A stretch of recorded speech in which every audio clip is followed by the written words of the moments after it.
Hi, gorgeous souls. I hope that you are having a wonderful week so far. Today, I just wanted to come on and talk to you all about how being resistant to change can keep us stuck in unwanted patterns and unwanted situations. Most of us don't want to think that we're resistant to change. We think we're open and we may actually even really want to change. But a lot of the changes that most of us want to make can be very potentially life altering changes, right? Changing a job, leaving a relationship, separating from an abusive family situation, leaving a social or spiritual group. And the thought of consequences, if we make this change, can trigger some of our most basic survival fears, right? What if I leave the job? What if I start a business and it doesn't work and it fails and I starve? What if I'm ostracized and I have no friends? What if I never find a person to be with? If I make these changes, these things could happen to me. And a lot of these things could be our own thoughts, but a lot of it's actually passed down to us from society in general or from people in our acquaintance who are constantly telling us all the bad things could happen if we make these changes. And so a lot of us walk around with actually very catastrophic kind of thinking, and it's not because we are just really negative people, but we're conditioned basically as a society and just as humans in general to want to survive, and so we anticipate danger in the environment and try to adjust accordingly, right? So if you are thinking about making a change, maybe you've been thinking about it for a while and you haven't quite got there, or you have started and stopped, I have a very simple exercise for you, which will help you really get in front of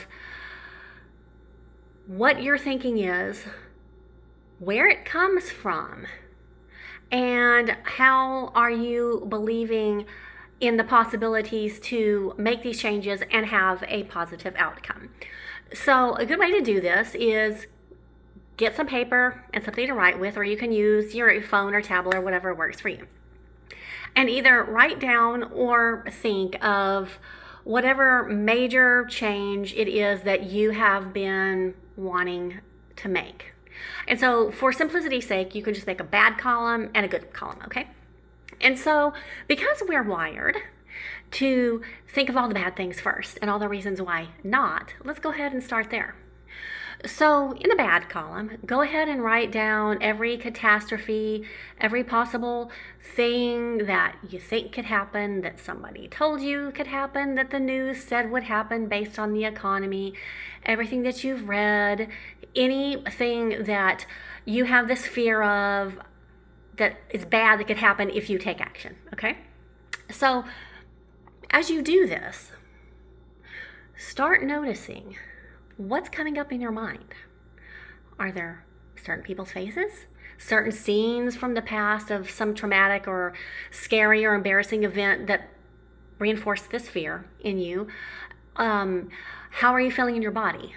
Do you feel a tightness in your neck and head or chest or in your abdominal area? Do you have a headache? Do you feel hot or cold or just something that feels icky in your body? Notice all of these things because it's going to be a clue for you of what the origin of the fears are, which is not necessarily your own thought.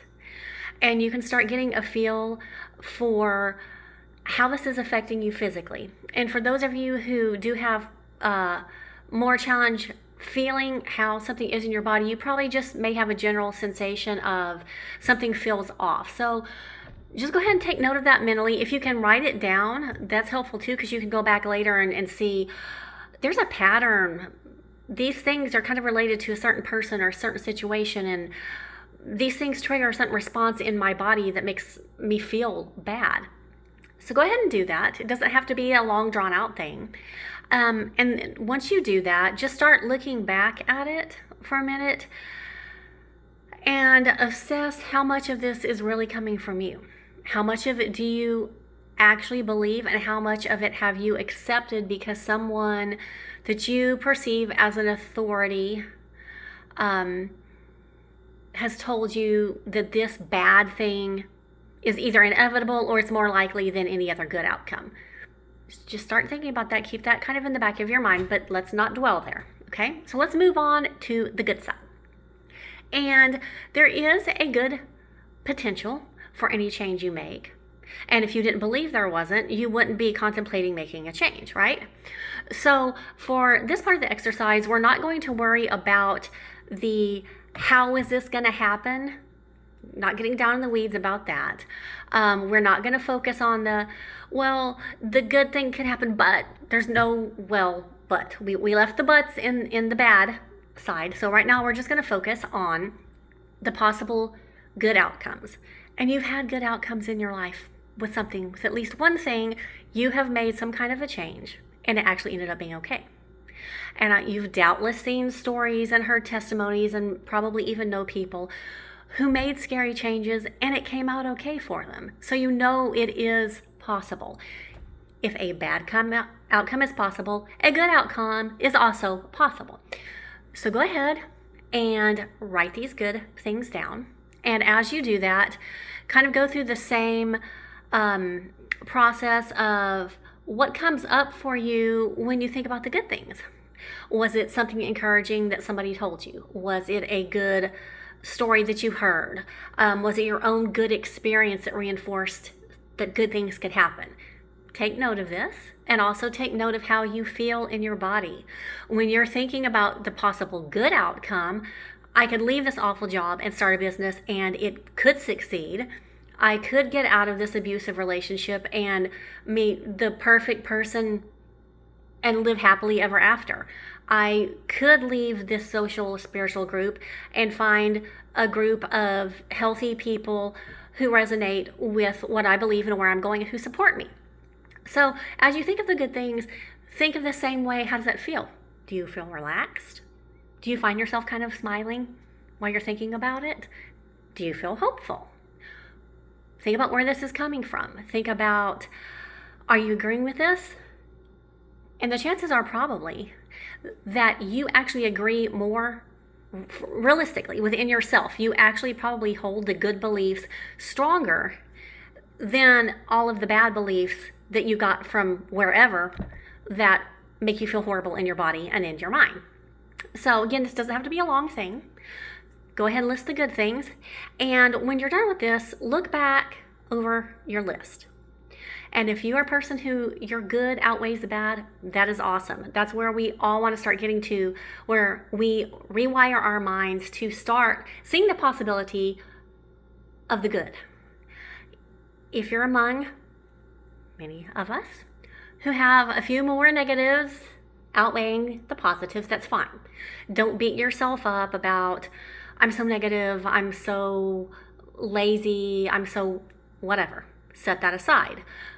It's completely natural. And if you come from a bullying and abuse and trauma background, that's going to be really likely because that's been kind of your paradigm, right? So what this is telling you as you look back at it is what your actual mindset is, which could be possibly more negative than positive based on experiences and because we're kind of conditioned to be that way. It also can tell you some of the sources possibly of your limiting beliefs and of your trauma. And just taking the step to be honest and vulnerable with yourself and figure out, or start trying to figure out where some of this is coming from is huge. You can't make changes until you confront the obstacles and the resistance that you have to making those changes. Once you're aware of it, you can start rewiring your mind to move yourself forward and to minimize the fears and to be able to distinguish between what is your own voice and what has been kind of imposed upon you. So just look back through this, think about it, but don't wallow in the negative, right? Just focus on, hey, I'm making this change, now I'm aware. Start focusing on the positive parts. Whenever some negative thing comes up, and you can do this with any situation in your life as you go throughout your day. When something negative comes up, acknowledge, okay, that's there. I feel this way. It is a possibility this could be a catastrophe. But it's also likely that this could work out really well. And focus on that. See how that feels in your body. Reinforce in your own self-talk, hey, this is actually possible. Hey, remember that other time when I did this really hard thing, or when circumstances seemed against me and it all came together and it worked? Because all of this is actually absolutely, completely possible for you, and you have evidence from your life experience to support this, even if you've had a lot of trauma. So just as you go through your week, start being aware of your thoughts, and as you can catch the negative things, flip them to something positive. It can be hard. It can be hard to do that. You may not always be able to do that, but as you become aware and you take steps to start rewiring your mind, you will start seeing a big improvement in how you feel physically, how you feel mentally and emotionally, how you react to things, the kind of action that you take, and how other people receive you and interact with you. If you would like more support in this process, I am a root cause therapy practitioner. Root cause therapy allows you in a safe way to start accessing the subconscious parts of your mind that store trauma. That can be your own life experience. It can be patterns handed down through your family for generations that's in there. And once you find it and you address it and you work through it, you're in a better place to start thinking in a more healthy, stable way. Once you have that cleared, you can start actively rewiring your mind in a better way so that you don't do as much negative self-talk, so that you can think clearly, so that you aren't just jumping to the catastrophe, and you just can have a more objective and well-rounded viewpoint instead of assuming that the negative outcome is always the most realistic. You can find ways to contact me in the links below this video, wherever you're watching it. I am a robbiegean at innerpoweredlife.com. I do have packages. It's a 3-part program, but in order to make it accessible for everybody, I do offer payment for each session. I don't have ridiculously expensive packages where you're paying $8 jillion for something that's ridiculous. I don't do that. I don't do guilt sales or nagging or any of that kind of thing, because to me that's bullying, and I don't believe in that. So I am here to help you. Get in touch with me if you are interested in finding out more about it. Remember to speak kindly to yourself. Remember to breathe. Remember to believe you can do it. You can make the change. And it might take some time. It might take some work, but you absolutely can. I believe in you. I will catch you another time.